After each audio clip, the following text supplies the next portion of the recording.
I am a well in this great land, looking at its millions of boys and girls to draw from me the inexhaustible divinity and spread His grace everywhere as does the water drawn from a well. This is my story. The story of the son of Jainul Abdin and Ashama. The story of a lad who sold newspapers to help his brother. The story of a pupil reared by Shivasubramanya Iyer and Ayadure Solomon. The story of a student taught by teachers like Pandale. The story of an engineer spotted by M.J.K. Menon and groomed by the legendary Professor Sarabhai. The story of a scientist tested by failures and setbacks. The story of a leader supported by a large team of brilliant and dedicated professionals.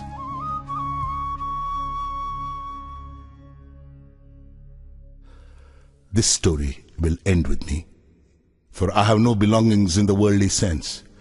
I have acquired nothing, built nothing, possessed nothing, no family, sons, daughters. I do not wish to set myself up as an example to others, but I believe that a few readers may draw inspiration and come to experience that ultimate satisfaction which can only be found in the life of the Spirit. God's providence is your inheritance. The bloodline of my great-grandfather Aul, my grandfather Pakir, and my father Jainul Abdin may end with Abdul Kalam, but God's grace will never cease, for it is eternal.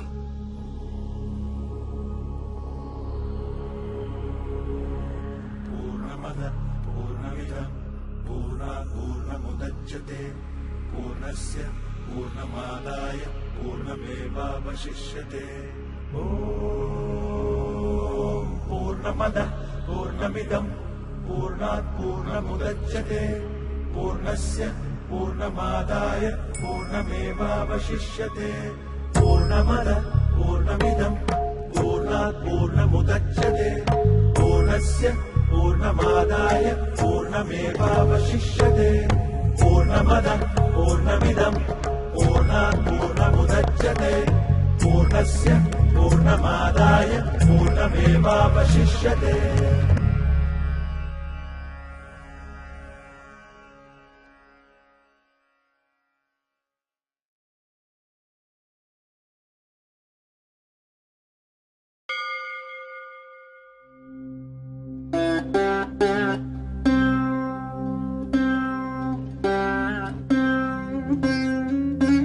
I was born into a middle-class Tamil family in the island town of Rameshwaram.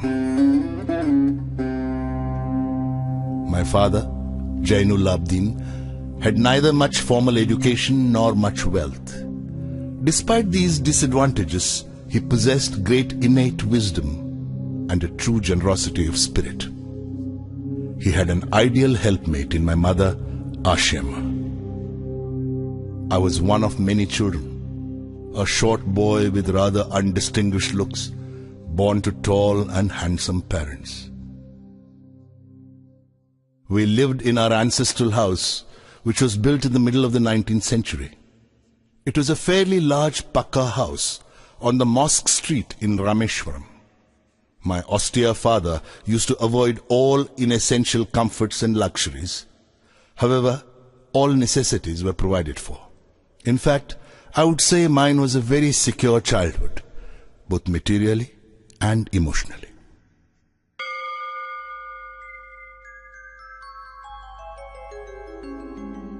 The famous Shiva temple, which makes Rameshwaram so sacred to pilgrims, was about a 10-minute walk from our house. Our locality was predominantly Muslim, but there were quite a few Hindu families too, living amicably with their Muslim neighbors.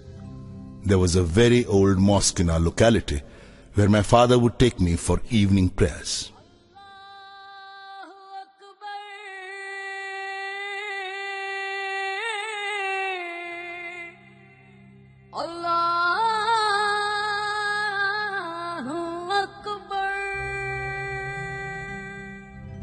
The high priest of the Rameshwaram temple, Pakshi Lakshmana Shastri, who was a very close friend of my father's. One of the most vivid memories of my early childhood is of the two men, each in his traditional attire, discussing spiritual matters. My father could convey complex spiritual concepts in very simple, down-to-earth Tamil. He once told me, "When troubles come, try to understand the relevance of your sufferings. Adversity always presents opportunities for introspection."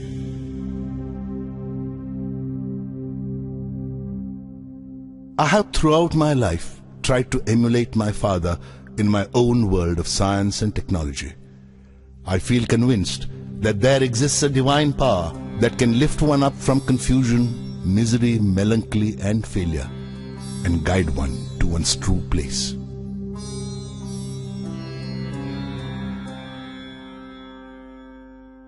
I was about 6 years old when my father embarked on the project of building a wooden sailboat to take pilgrims from Rameshwaram to Dhanushkodi and back. He worked at building the boat on the seashore with the help of a relative, Ahmad Jalaluddin, who later married my sister, Zohra.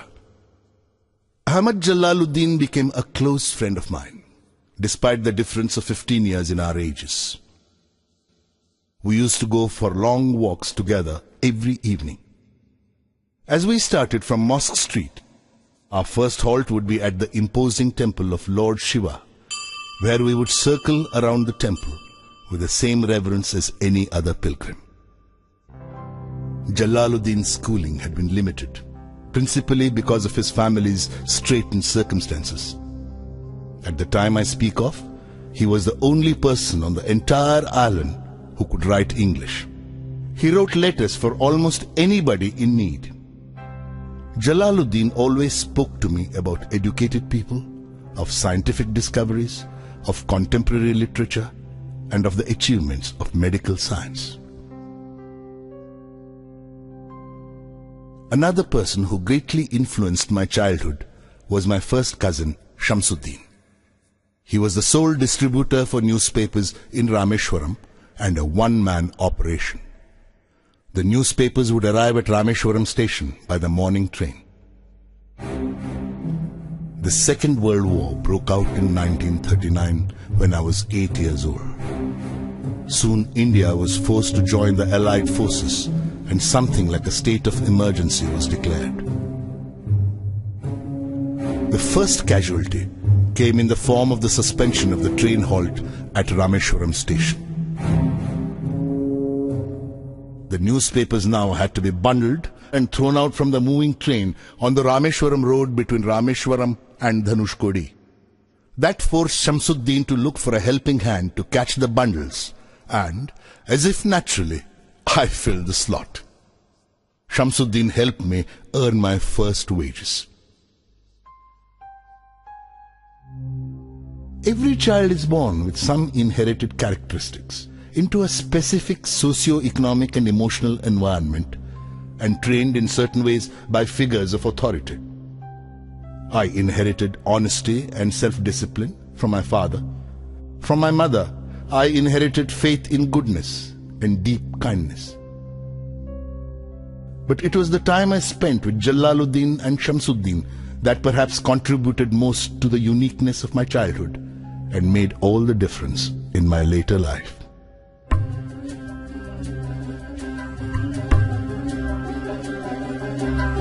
தந்தை மகற்கு ஆற்றும் நன்றி அபயத்து முந்தி இருப்பச்செயல் தந்தை மகற்கு ஆற்றும் நன்றி அபயத்து முந்தி இருப்பச்செயல் இருப்பச்செயல் மகன் தந்தைக்கு ஆற்றும் உதவி இவன் தந்தை என்னோற்றான்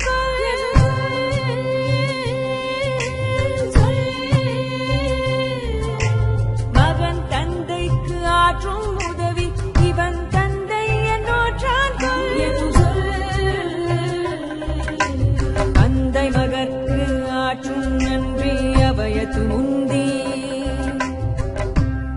இருப்ப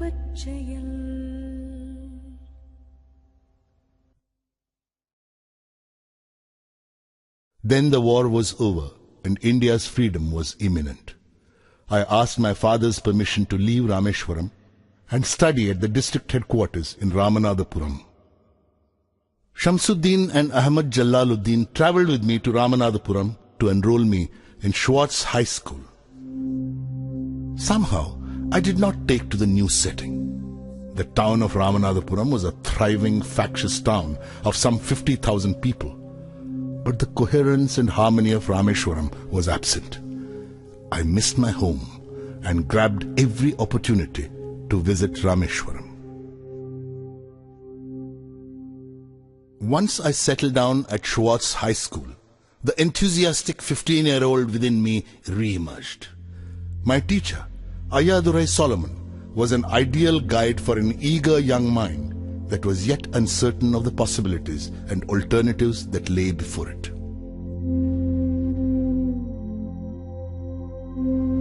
During my stay at Ramanathapuram, my relationship with him grew beyond that of teacher and pupil. Ayadurai Solomon used to say, "To succeed in life and achieve results, you must understand and master three mighty forces: desire, belief, and expectation." Ayadurai Solomon, who later became a reverend, taught me that before anything I wanted could happen, I had to desire it intensely and be absolutely certain it would happen. To take an example from my own life, I had been fascinated by the mysteries of the sky and the flight of birds from early childhood.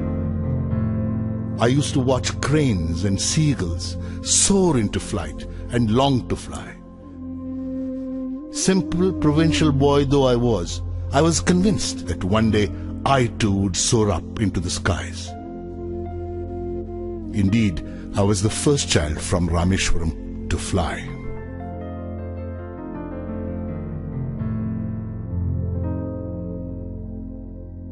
By the time I completed my education at Schwartz, I was a self-confident boy determined to succeed.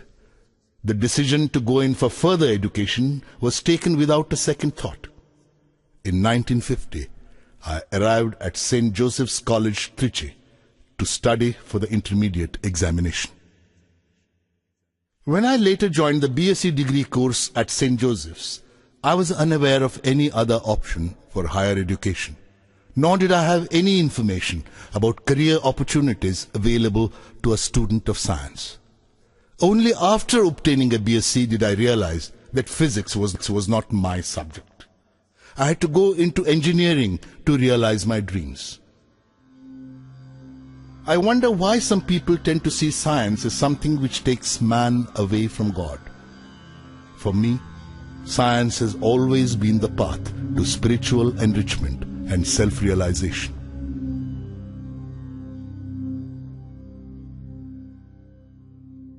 I managed to be on the list of selected candidates to Madras Institute of Technology, MIT. But admission to this prestigious institution was an expensive affair. Around 1,000 rupees was required, and my father could not spare that much money. My sister, Zohra, mortgaged her gold bangles and chain to settle my fee. I was deeply touched by her determination to see me educated and by her faith in my abilities.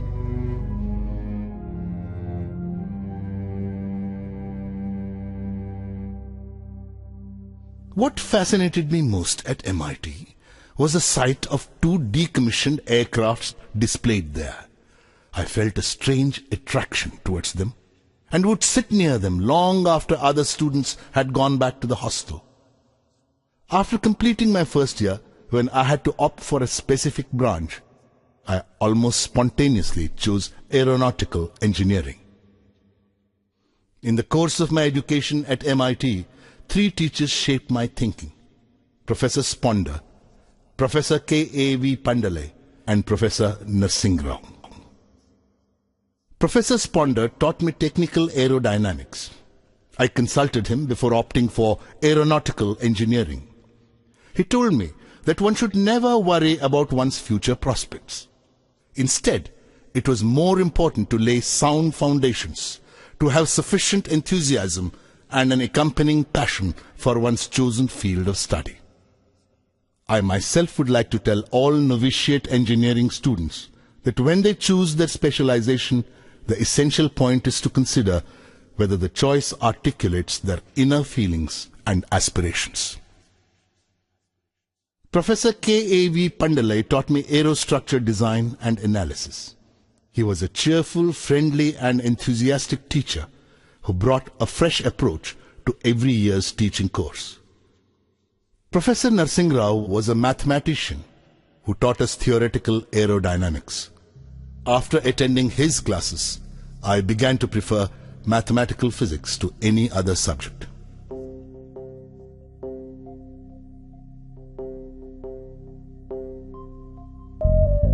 साध संगी हरि हरि नाम चित्तारा चित्तारा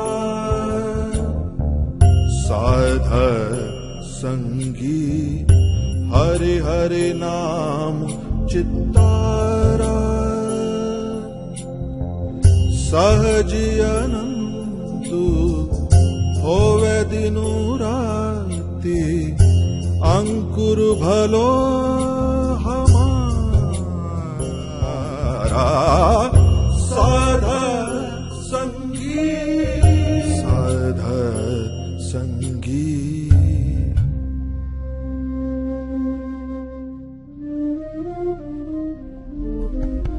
गुरुपुरा भेटियो बड़ भागी गुरुपुरा भेटियो बड़ भागी जाको अंतु न पारावारा अंतु न पारावारा नानक सरनी गही स्वामी की पुनः पुनः नमस्कार साध संगी साध संगी.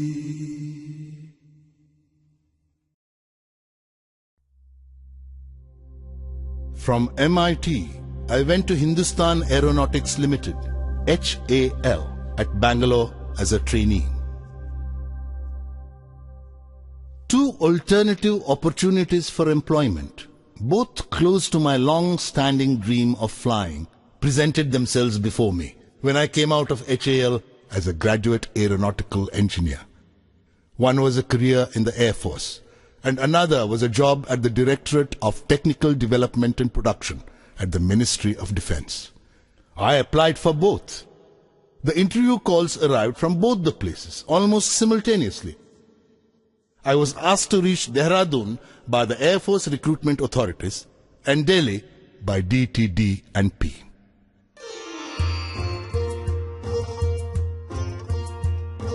My destination was more than 2,000 kilometers away and was to be my first encounter with the vastness of my motherland. Through the window of the compartment, I watched the countryside slip past. It is astonishing how the landscape changes as one moves northwards. I halted for a week in Delhi and appeared for the interview at DTD and P. I did well at the interview. Then I proceeded to Dehradun for my interview at the Air Force Selection Board. I could only finish 9th in the batch of 25. I was deeply disappointed, and it took me some time to comprehend that the opportunity to join the Air Force had just slipped through my fingers. I trekked down to Rishikesh with the knowledge that the days ahead would be difficult. I bathed in the Ganga and walked to the Shivananda ashram, situated a little way up the hill. I met Swami Shivananda, a man who looked like a Buddha, wearing a snow-white dhoti and wooden slippers. I was struck by his irresistible, almost childlike smile and gracious manner. I told him about my unsuccessful attempt to join the Indian Air Force and my long-cherished desire to fly. He smiled and said, "Desire, when it stems from the heart and spirit, when it is pure and intense, possesses awesome electromagnetic energy. This energy is released into the ether each night as the mind falls into the sleep state. Each morning, it returns to the conscious state, reinforced with the cosmic currents. That which has been imaged will surely and certainly be manifested. You can rely, young man, upon this ageless promise as surely as you can rely upon the eternally unbroken promise of sunrise and of spring." I returned to Delhi and inquired at the DTDP about the outcome of my interview. In response, I was handed my appointment letter. I joined the next day as senior scientific assistant on a basic salary of rupees 250 per month. 3 years passed. Then the Aeronautical Development Establishment, ADE, was born in Bangalore, and I was posted to the new establishment.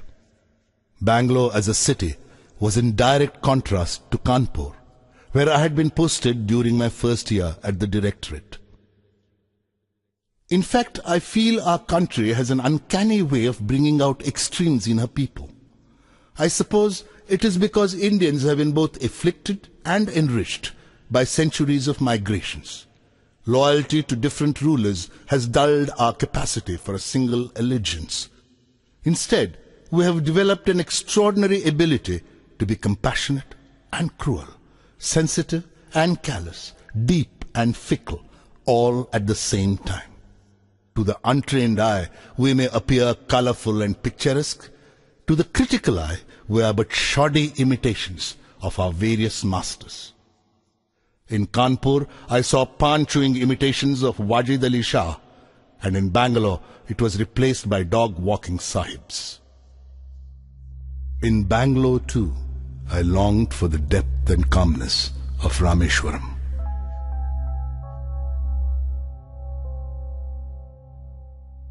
The workload at ADE during the first year was quite light. A project team was formed to design and develop an indigenous hovercraft prototype in 3 years. The hovercraft, completed ahead of schedule, was christened Nandi, after the bull ridden by Lord Shiva. For a prototype, the form, fit and finesse was beyond our expectations. However, to my great disappointment, the project became mired in controversies and had to be shelved. Professor M.G.K. Menon, director of the Tata Institute of Fundamental Research, paid us a surprise visit one day. Asking me several questions about Nandi, he requested a 10-minute ride in the hovercraft with me. A week later, I got a call from INCOSPA, the Indian Committee for Space Research. I went to Bombay to attend the interview for the post of a rocket engineer. I was interviewed by Dr. Vikram Sarabhai along with Professor M.G.K. Menon and Mr. Saraf, then the Deputy Secretary of the Atomic Energy Commission. I was almost immediately struck by Dr. Sarabhai's warmth. The next evening, I was told about my selection. I was to be absorbed as a rocket engineer at INCOSPA.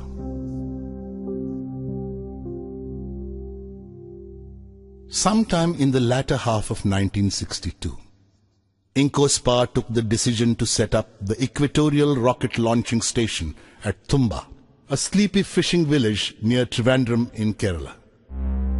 This was the quiet beginning of modern rocket-based research in India. Very soon after this, I was asked to proceed to America for a 6-month training program on sounding rocket launching techniques at the National Aeronautics and Space Administration, NASA. I took some time off before going abroad and went to Rameshwaram. My father was very pleased with this opportunity that had come my way. He took me to the mosque and organized a special namaz in thanksgiving.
I started my work at NASA at the Langley Research Center in Hampton, Virginia. Later, I went to the Goddard Space Flight Center at Greenbelt, Maryland. My impression of the American people can be summarized by a quotation from Benjamin Franklin. Those things that hurt instruct. I realized that people in this part of the world meet their problems head on. What makes life in Indian organizations difficult is the widespread prevalence of contemptuous pride. It stops us from listening to our juniors, subordinates, and people down the line. You cannot expect a person to deliver results if you humiliate him, nor can you expect him to be creative if you abuse him or despise him. The line between firmness and harshness, between strong leadership and bullying, between discipline and vindictiveness is very fine. But it has to be drawn. On the 21st of November 1963, soon after my return from NASA, India's first rocket launch took place. It was a sounding rocket called Nike Apache, made at NASA. After the successful launch of Nike Apache, Professor Sarabhai chose to share with us his dream of an Indian satellite launch vehicle.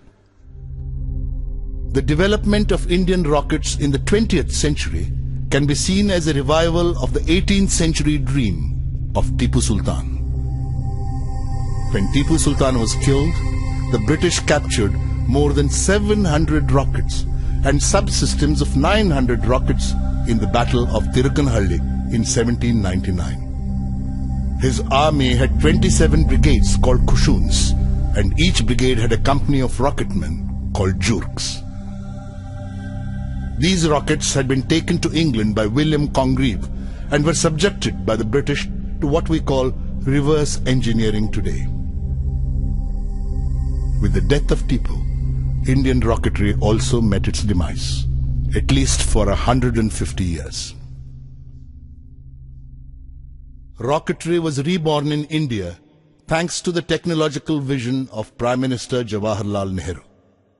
Professor Sarabhai took the challenge of giving physical dimensions to this dream. Very many individuals with myopic vision questioned the relevance of space activities in a newly independent nation which was finding it difficult to feed its population. But neither Prime Minister Nehru nor Professor Sarabhai had any ambiguity of purpose. Their vision was very clear. If Indians were to play a meaningful role in the community of nations, they must be second to none in the application of advanced technologies to their real-life problems. They had no intention of using it merely as a means to display our might. Slowly but surely, 2 Indian rockets were born at Tumba. They were christened Rohini and Menaka. The following year, Professor Sarabhai wanted to see me urgently in Delhi. At the meeting, I was introduced to Group Captain V.S. Narayanan from Air Headquarters. Professor Sarabhai unfolded his plan of developing RATO, Rocket-Assisted Takeoff System, for military aircraft. By that evening, the news was out. India was taking up indigenous development of a device to help short-run takeoffs by high-performance military aircraft. And I was to head the project. I was filled with many emotions. Happiness, gratitude, a sense of fulfillment. And these lines from a little-known poet of the 19th century crossed my mind. For all your days prepare, and meet them ever alike. When you are the anvil, bear. When you are the hammer, strike. 2 significant developments occurred during the work on RATO. The first was the release of a 10-year profile for space research in the country, prepared by Professor Sarabhai. To me, it was the romantic manifesto of a person deeply in love with the space research program in his country. The second development was the formation of a missile panel in the Ministry of Defence. Both Narayanan and I were inducted as members. The Future Satellite Launch Vehicle, SLV, had also been conceived by this time. Professor Sarabhai had already handpicked a team to give form to his dream of an Indian SLV. I consider myself fortunate to have been chosen to be the project leader. Professor Sarabhai gave me the additional responsibility of designing the 4th stage of the SLV. It was my usual practice to brief Professor Sarabhai after every missile panel meeting. After attending one such meeting in Delhi, on the 30th of December 1971, I was returning to Trivandrum. Professor Sarabhai was visiting Tumba that very day to review the SLV design. I spoke to him on the telephone from the airport lounge about the salient points that had emerged at the panel meeting. He instructed me to wait at the Trivandrum airport and to meet him there. When I reached Trivandrum, a pall of gloom hung in the air. I was informed that Professor Sarabhai was no more. He had passed away a few hours ago, following a cardiac arrest. I was shocked to the core. It had happened within an hour of our conversation. It was a great blow to me.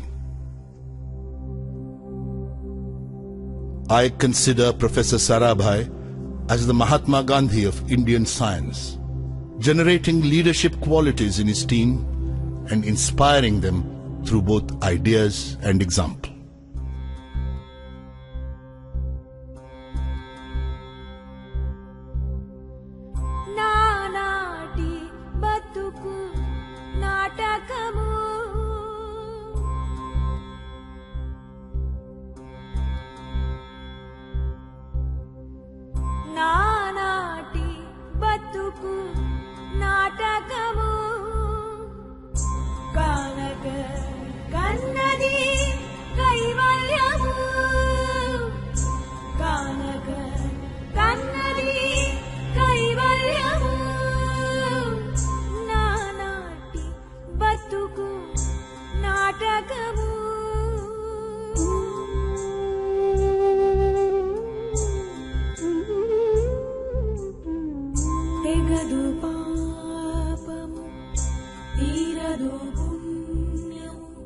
నగి నగి కాలము నాటకము తెగదు పాపము తీరదు పుణ్యము నగి నగి కాలము నాటకము యగువన Shri వెంకటేశ్వరుడే యగువన Shri వెంకటేశ్వరుడే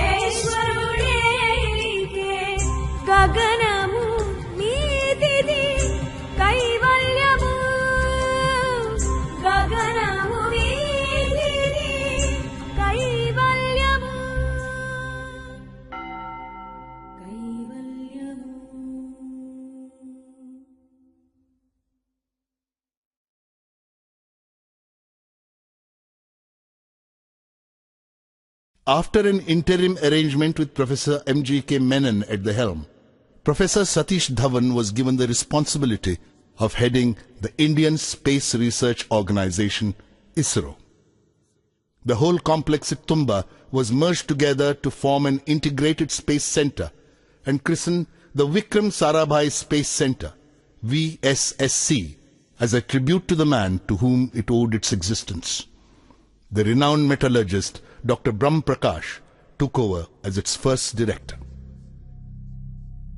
Anyone who has taken up the responsibility to lead a team can be successful only if he is sufficiently independent, powerful, and influential in his own right to become a person to reckon with. This is perhaps also the path to individual satisfaction in life, for freedom with responsibility is the only sound basis for personal happiness. What can one do to strengthen personal freedom? I would like to share with you two techniques I adopt in this regard. First, by building your own education and skills. Knowledge is a tangible asset, quite often the most important tool in your work. The more up-to-date the knowledge you possess, the freer you are. Knowledge cannot be taken away from anyone except by obsolescence. A leader can only be free to lead his team if he keeps abreast of all that is happening around him in real time. To be a successful team leader, one has to stay back after the din and clutter of a working day to emerge better equipped and ready to face a new day.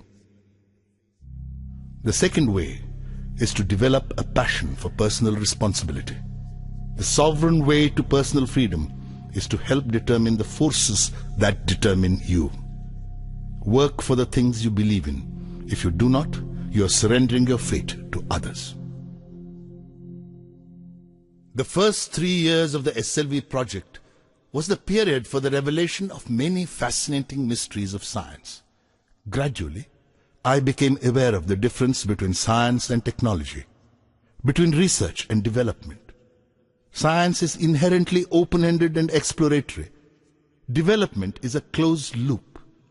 Mistakes are imperative in development and are made every day, but each mistake is used for modification, upgradation, or betterment.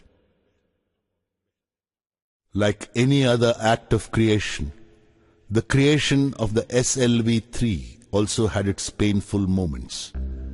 One day, when my team and I were totally engrossed in our work, the news of a death in the family reached me. My brother-in-law and mentor, Janab Ahmad Jalaluddin, was no more. For a couple of minutes, I was immobilized. When I could focus on my surroundings once more, I realized that with Jalaluddin, a part of me had passed away. Traveling overnight in a combination of district buses, I reached Rameshwaram only the next day. I had no words for Zohra or for my niece Mehboob, both of whom were crying uncontrollably. I had no tears to shed. For many days back in Tumba, I felt a sense of futility I had never known before about everything I was doing. I had long talks with Professor Dhawan. He told me that my progress on the SLV project would bring me solace.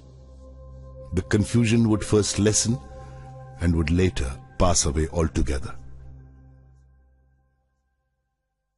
In 1976, my father, Jainul Abdin, who had lived on Rameshwaram Island for 102 years, passed away, leaving behind 15 grandchildren and 1 great-grandson. In worldly terms, it was the death of just another old man. No public mourning was organized. No flags were lowered to half-mast. No newspaper carried an obituary for him. He was not a politician, a scholar, or a businessman. He was a plain and transparent man. His life inspired the growth of all that was benign and angelic, wise and noble.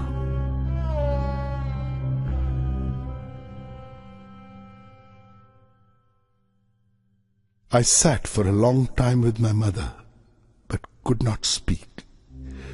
She blessed me in a choked voice when I took leave of her to return to Tumba.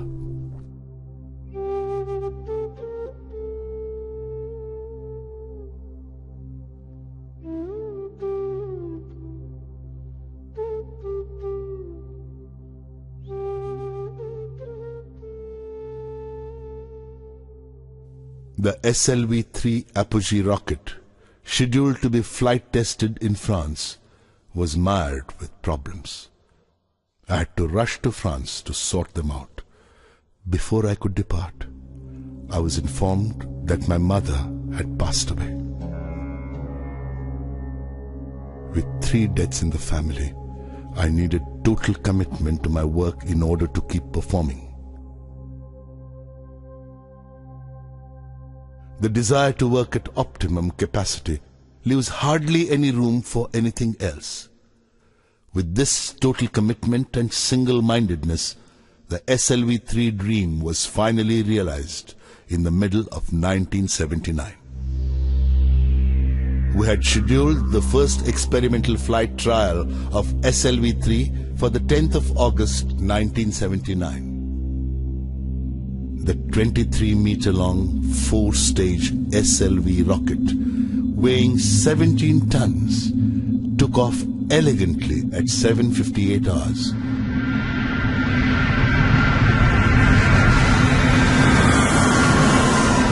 Stage 1 performed to perfection.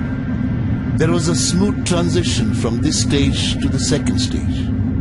We were spellbound to see our hopes flying in the form of SLV-3. Suddenly, the spell was broken. The second stage went out of control. The flight was terminated after 317 seconds, and the vehicle's remains, including my favorite 4th stage with the payload, splashed into the sea, 560 kilometers off Sriharikota. The incident caused us profound disappointment. I felt a strange mix of anger and frustration.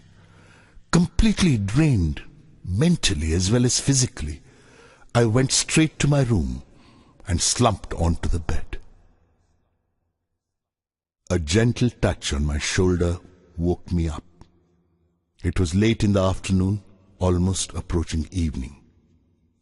I saw Dr. Brahm Prakash sitting by my bedside. I was deeply touched by his affection and concern. I was sad, but not alone.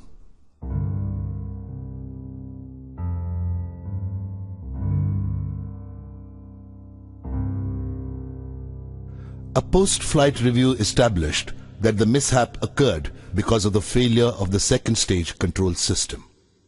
Everybody was convinced by the technical cause and effect sequence presented, and there was a general feeling of satisfaction about the whole exercise of failure management measures taken. I was still unconvinced though, and felt restless. On the spur of the moment, I stood up and addressed Professor Dhawan. Sir, even though my friends have technically justified the failure, I take the responsibility for judging the RFNA leak detected during the final phase of countdown as insignificant. As a mission director, I therefore take responsibility for the SLV-3 failure.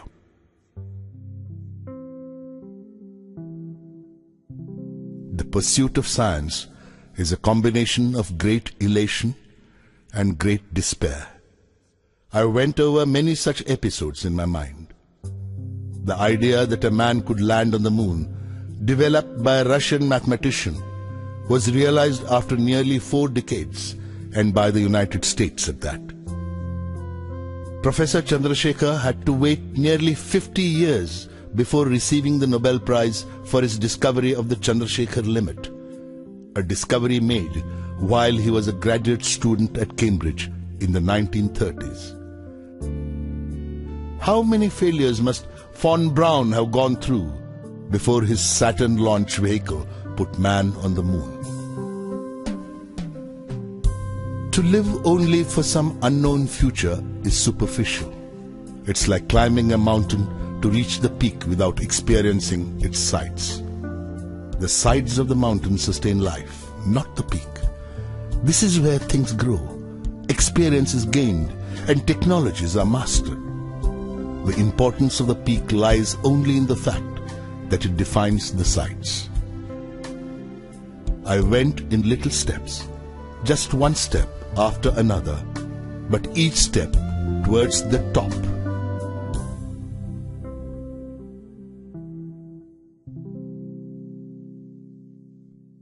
On the 17th of July 1980, 30 hours before the launch of the second SLV-3, the newspapers were filled with all kinds of predictions. Many reports preferred to trace the history of the first SLV-3 flight and recalled how the third stage had failed to ignite because of lack of fuel and the rocket had nosedived into the ocean. Some were a general prognosis of all that ailed our country and related it to the SLV-3. I knew that the next day's launch was going to decide the future of the Indian space program. In fact, to put it simply, the eyes of the whole nation were on us. In the early hours of the next day, the 18th of July 1980, at 8:03 hours to be precise, India's first satellite launch vehicle, SLV-3, lifted off. I saw the computer displaying data about stage 4 giving the required velocity to the Rohini satellite to enter its orbit. Within the next 2 minutes, Rohini was set into motion in a low Earth orbit. I spoke in the midst of screeching decibels the most important words I have ever uttered in my life. Mission Director calling all stations. Stand by for an important announcement. All stages perform to mission requirements. The fourth stage APJ motor has given the required velocity to put Rohini satellite into orbit. There were happy cries everywhere. When I came out of the blockhouse, I was lifted onto the shoulders of my jubilant colleagues and carried in a procession.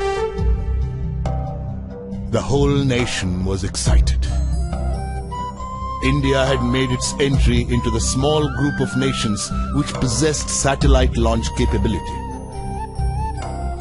It was both the culmination of a national dream and the beginning of a very important phase in our nation's history. Prime Minister Indira Gandhi cabled her congratulations. But the most important reaction was that of the Indian scientific community. Everybody was proud of this 100% indigenous effort. I experienced mixed feelings. I was happy to achieve the success which had been evading me for the past 2 decades, but I was sad because the people who had inspired me were no longer there to share my joy. My father, my brother-in-law Jalaluddin, and Professor Sarabhai. The credit for the successful SLV-3 flight goes first to the giants of the Indian space program, Professor Sarabhai in particular, who had preceded this effort. Next, to the hundreds of VSSC personnel who had through sheer willpower proved the mettle of our countrymen, and also, not least, to Professor Dhawan and Dr. Brahmprakash, who had led the project. Within a month of the SLV-3 success, I received a call from Professor Dhawan in Delhi, asking me to join him the next morning to meet the Prime Minister, Mrs. Indira Gandhi. I had a small problem. It had to do with my clothes. I was dressed casually, as is my wont, and wearing slippers, not by any standards of etiquette, suitable attire in which to meet the Prime Minister. When I told Professor Dhawan about this problem, he told me not to worry about my dress. You are beautifully clothed in your success, he quipped. Professor Dhawan and I arrived at the Parliament House Annex the next morning. There were about 30 members of the Lok Sabha and Rajya Sabha in the room. Professor M.G.K. Menon and Dr. Nag Chowdhury were also present. Srimati Gandhi spoke to the members about the success of the SLV-3 and lauded our achievement. In January 1981, the renowned nuclear scientist, Professor Raja Ramanna, invited me for a private meeting. The Devil missile program had been shelved in spite of tremendous achievements made by Narayanan and his team at the Defence Research and Development Laboratory, DRDL. The entire program of military rockets was reeling under a persistent apathy. Professor Ramanna asked me if I would like to join DRDL and shoulder the responsibility of shaping their guided missile development program. I felt honored by the esteem in which Professor Ramanna held me. Republic Day 1981 brought with it a pleasant surprise: the conferment of the Padma Bhushan Award on me. I filled my room with the music of Bismillah Khan's Shehnai. The music took me to another time, another place. I visited Rameshwaram and hugged my mother. My father ran his caring fingers through my hair. My mentor, Jalaluddin, announced the news to the crowd gathered on Mosque Street. My sister, Sora, prepared special sweets for me. Pakshi Lakshmana Shastri put a tilak on my forehead. Father Solomon blessed me holding the Holy Cross.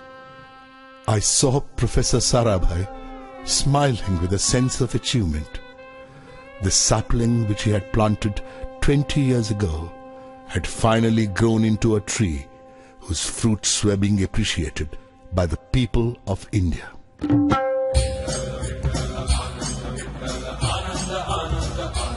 Oh, Ananda Chadohi, Ananda Taranga, Ananda Chadohi, Ananda Taranga, Ananda Chiyanga, Ananda Jai, Ananda Chiyanga, Ananda Jai, Ananda Chadohi, Ananda Taranga, Ananda Chadohi, Ananda Taranga.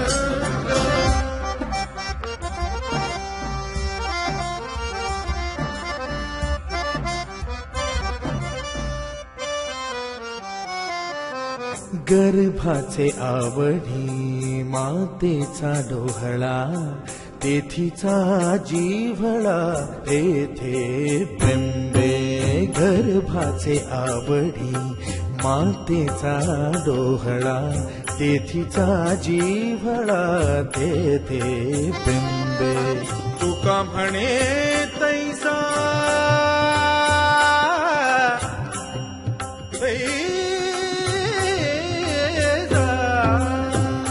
म्हणे तैसा ओतला ठसा अनुभव सरीसा मुखाला आनंदाचे डोई आनंद तरंग आनंदाची अंग आनंदाचे आनंदाचे डोई आनंद तरंग.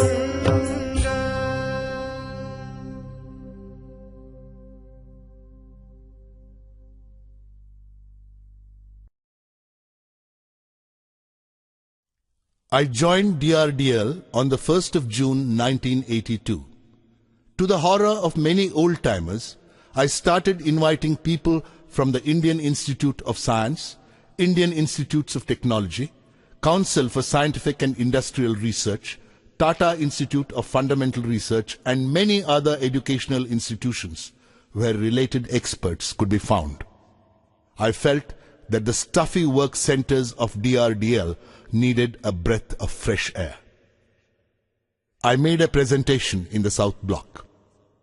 Although some questioned our ambitious proposal, everyone was excited about the idea of India having her own missile systems. When the Defence Minister, R. Venkatraman, suggested that we launch an integrated guided missile program instead of making missiles in phases, we could not believe our ears. The proposal of the missile development project had been turned overnight into the blueprint of an integrated program with far-reaching consequences. When I presented the government-sanctioned letter before the Missile Technology Committee at DRDL, they were enthused with fire and action. The proposed projects were christened in accordance with the spirit of India's self-reliance.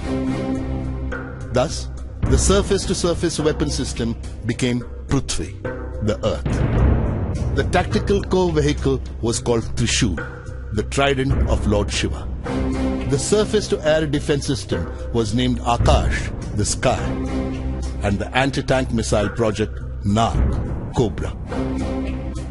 I gave the name Agni, fire, to my long-cherished dream of REX, Re-Entry Experiment Launch Vehicle.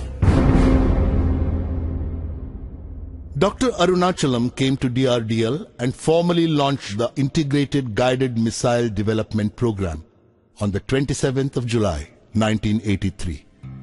It was a great event in which every single employee of DRDL participated. Everybody who was somebody in Indian aerospace research was invited. This was the second most significant day in my career, next only to the 18th of July 1980, when the SLV-3 had launched Rohini into the Earth's orbit.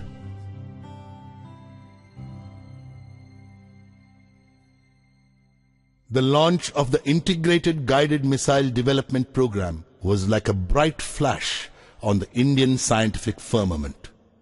Missile technology had been considered the domain of a few selected nations in the world. People were curious to see how we were going to achieve all that was promised. We were at a meeting laying down the targets for 1984 when news came of Dr. Brahm Prakash's death on the evening of the 3rd of January at Bombay. It was a great emotional loss for me. His compassion and humility were exemplary. His healing touch on the day of the failed SLV-E1 flight surfaced in my memory, serving to deepen my sorrow.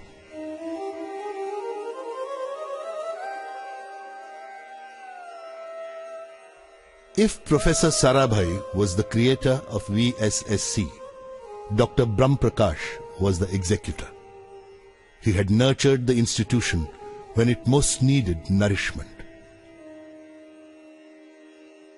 His humility mellowed me and helped me discard my aggressive approach. His humility did not consist merely in being modest about his talents or virtues, but in respecting the dignity of all those who worked under him and in recognizing the fact that no one is infallible, not even the leader.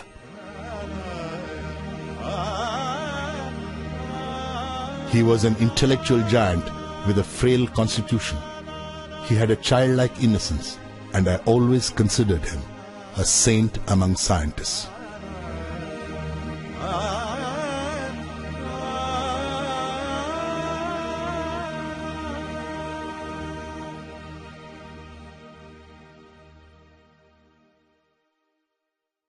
Prime Minister Indira Gandhi expressed her desire to personally apprise herself of the progress of the Integrated Guided Missile Development Program. The entire organization was filled with an aura of excitement. On the 19th of July, 1984, Srimati Gandhi visited DRDL. Prime Minister Indira Gandhi was a person with a tremendous sense of pride in herself, in her work, and in her country. The esteem in which she held our work in the field of guided missiles boosted our morale immensely. We were working on the action plan that had emerged from the earlier month's review when the news of Srimati Gandhi's assassination broke.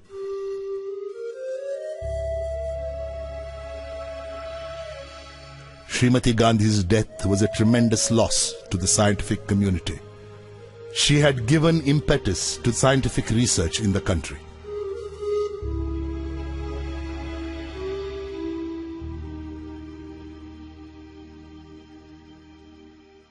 Her son, Rajiv Gandhi, took over as the new Prime Minister of India. He went to the polls and obtained a mandate from the people to carry forward the policies of Mrs. Gandhi, the Integrated Guided Missile Development Program being a part of them. Work on Prithvi was nearing completion when we entered 1988. Prithvi was launched at 11:23 hours on the 25th of February. It was an epoch-making event in the history of rocketry in the country. Prithvi was not merely a surface-to-surface missile.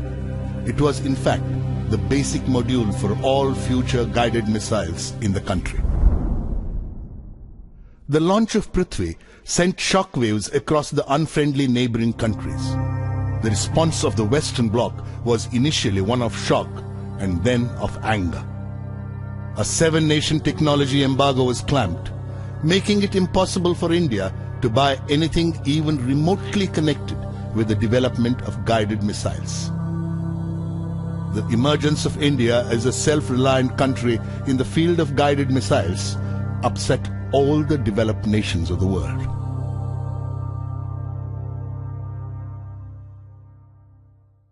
The Agni team was comprised of more than 500 scientists.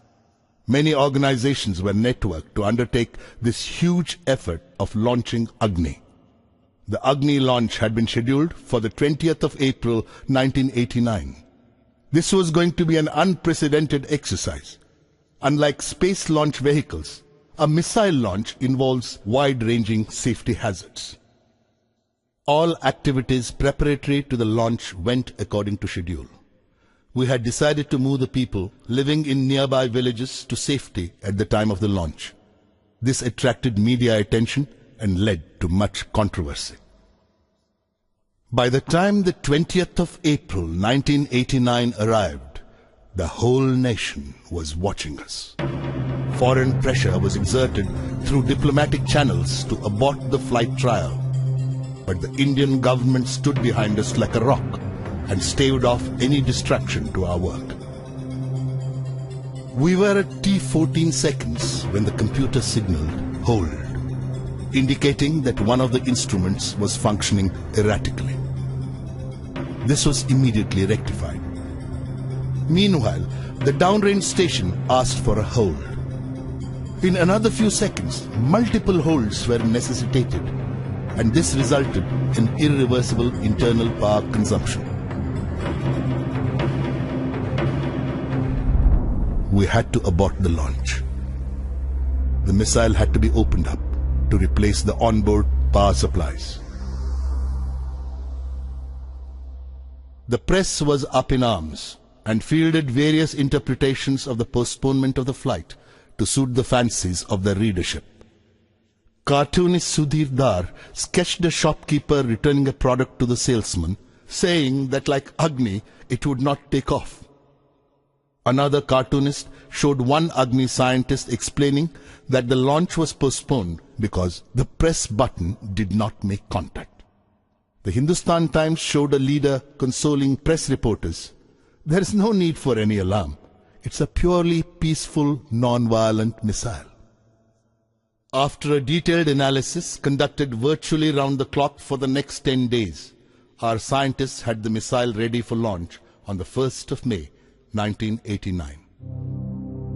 But again, during the automatic computer checkout period at T10 seconds, a hold signal was indicated. A closer inspection showed that one of the control components, S1 TVC, was not working according to the mission requirements. The launch had to be postponed yet again.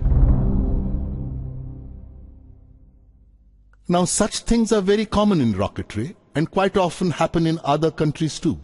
But the expectant nation was in no mood to appreciate our difficulties. The Hindu carried a cartoon by Keshav, showing a villager counting some currency notes and commenting to another, "Yes, It's the compensation for moving away from a hut near the test site. A few more postponements and I can build a house of my own.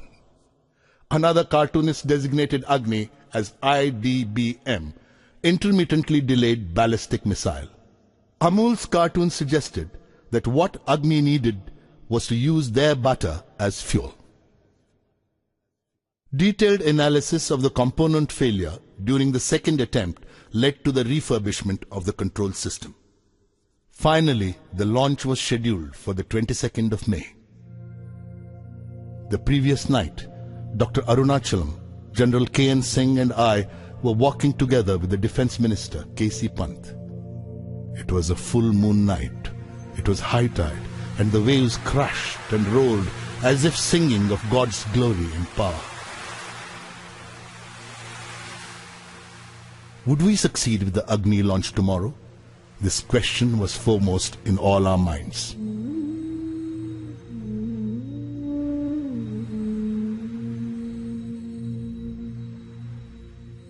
Breaking a long silence, the Defense Minister finally asked me, "Kalam, what would you like me to do to celebrate the Agni success tomorrow?"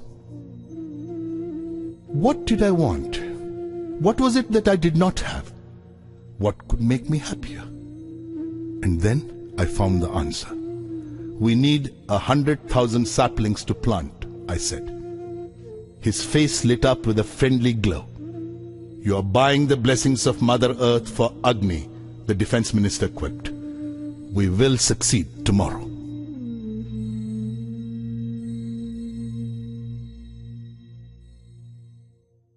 The next day, Agni took off at 7:10 hours.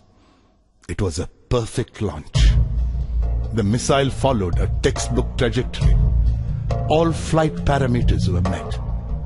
It was like waking up to a beautiful morning from a nightmarish sleep.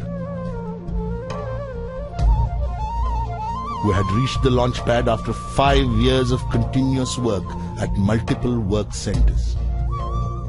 We had lived through the ordeal of a series of snags in the last 5 weeks. We had survived pressure from everywhere to stop the whole thing, but we had done it at last. It was one of the greatest moments of my life. A mere 600 seconds of elegant flight washed off our entire fatigue in an instant. What a wonderful culmination of our years of labor.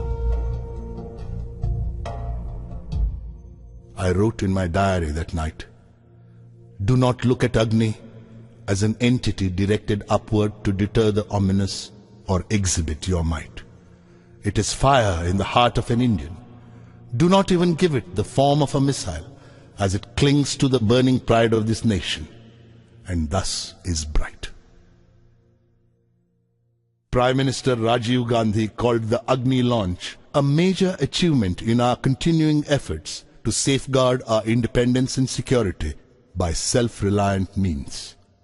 The technology demonstration through Agni is a reflection of our commitment to the indigenous development of advanced technologies for the nation's defense. Till the Agni launch, the Indian Armed Forces had been structured for a strictly defensive role, to safeguard our nation, to shield our democratic processes from the turbulence in the countries around us, and to raise the cost of any external intervention to an unacceptable level. With Agni, India had reached the stage where she had the option of preventing wars involving her. Swadharmam abhijaveksha na vikampitum arhasi dharmyadhi yuddhachreyo kshatriyasya na vidyate. Swadharmam abhijaveksha vikampitum arhasi dharmyadhi yuddhachreyo kshatriyasya na vidyate. Adachetvam imam dharmyam sangramam na karishyasi tadaswadharmam kirtim cha hitva papam avapsyasi. Hitva papam avapsyasi.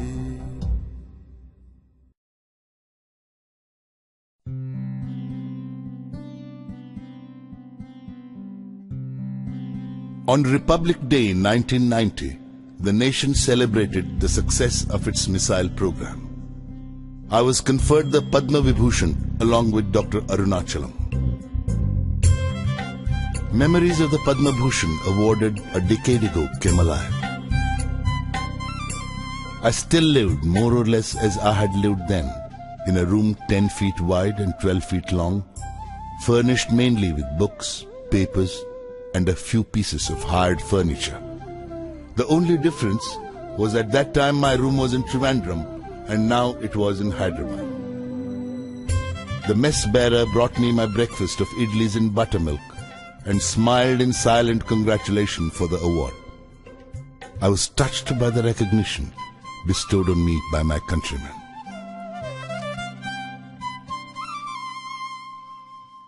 A large number of scientists and engineers leave this country at their first opportunity to earn more money abroad. It is true that they definitely get greater monetary benefits, but could anything compensate for this love and respect from one's own countrymen? On the 15th of October, 1991, I turned 60. I looked forward to retirement and planned to open a school for the less privileged children. It was during this period that I decided to put down my memoirs and express my observations and opinions on certain issues. The biggest problem Indian youth faced, I felt, was a lack of clarity of vision, a lack of direction. It was then that I decided to write about the circumstances and people who made me what I am today. The idea was not merely to pay tribute to some individuals or highlight certain aspects of my life. What I wanted to say was that no one, however poor, underprivileged or small, need feel disheartened about life. Problems are a part of life. Suffering is the essence of success. As someone said, God has not promised skies always blue, flower-strewn pathways all our life through.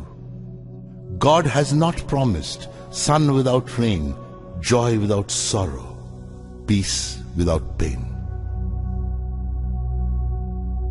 I will not be presumptuous enough to say that my life can be a role model for anybody. But some poor child living in an obscure place, in an underprivileged social setting, may find a little solace in the way my destiny has been shaped. It could perhaps help such children liberate themselves from the bondage of their illusory backwardness and hopelessness. Irrespective of where they are right now, they should be aware that God is with them. And when He is with them, who can be against them? Let the latent fire in the heart of every Indian acquire wings, and the glory of this great country light up the sky.